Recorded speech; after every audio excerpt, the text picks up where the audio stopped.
চলতি বছর ৩ থেকে ৯ সেপ্টেম্বর অনুষ্ঠিত হবে এএফসি অনূর্ধ্ব ২৩-এর বাছাই টুর্নামেন্ট। বাছাই পর্বে শক্ত গ্রুপে পড়েছে বাংলাদেশ। সি গ্রুপে লাল সবুজদের প্রতিপক্ষ ভিয়েতনাম, ইয়েমেন ও সিঙ্গাপুর। এই টুর্নামেন্টের জন্য দ্রুত প্রস্তুতি শুরু করতে যাচ্ছে ভারত।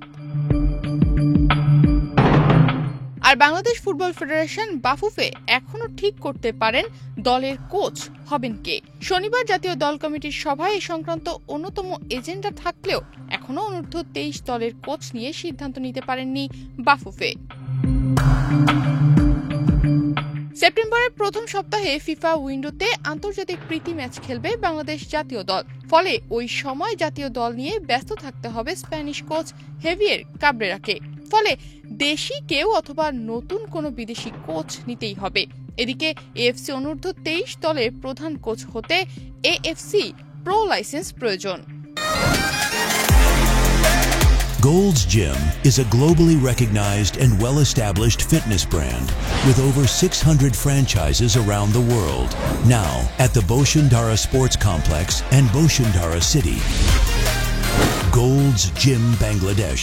Admissions now open. দেশিদের জন্য এই সনদ রয়েছে মারুফুল হক, সাইফুল বারী টিটু, জুলফিকার মাহমুদ মিন্টু, মাসুদ পারভেজ কায়সার ও জাকারিয়া বাবুর। এই ৫ জনের মধ্যে ২-৩ জন অনূর্ধ্ব ২৩ দলের কোচের দায়িত্ব নিতে ইচ্ছুক নন। তাই কোচ নিয়ে খানিকটা বিপাকে পড়েছে বাফুফে। শোনা যাচ্ছে অনূর্ধ্ব ২৩ দলের জন্য ক্যাবরেরার পছন্দ মাসুদ পারভেজ কায়সারকে। তবে ফর্টিসের এ কোচ নাকি দায়িত্ব নিতে রাজি নন। শোনা যাচ্ছে আর কাউকে পাওয়া না গেলেও বাফুফের টেকনিক্যাল ডিরেক্টর সাইফুল বারী টিটুর হাতেই দেওয়া হবে অনূর্ধ্ব ২৩ দলের দায়িত্ব। এবারের বাংলাদেশের ভালো সম্ভাবনা রয়েছে, তাই আগস্টে ১টি বা ২টি অ্যাওয়ে ম্যাচ খেলার বিষয় সভায় আলোচনা হয়েছে। অনূর্ধ্ব ২৩ দলের ক্যাম্প দেশে ফর্টিসে অথবা বিদেশেও হতে পারে। এ নিয়ে এখনো সুনির্দিষ্ট কোনো সিদ্ধান্ত হয়নি।